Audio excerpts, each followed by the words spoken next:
উদর।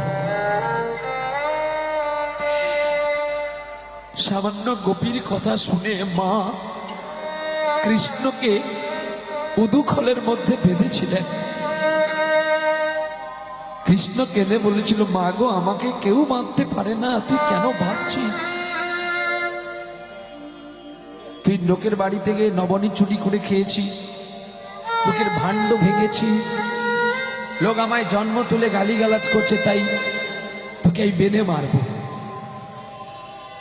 উদুখলের মধ্যে বেঁধেছিল বলে এটাই যশোদার হয়েছিল অপরাধ।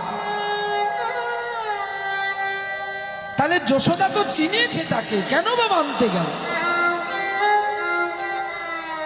এখানেই কথা, কিঞ্চিত বিকার যদি শরীরের মধ্যে জন্মে যায়,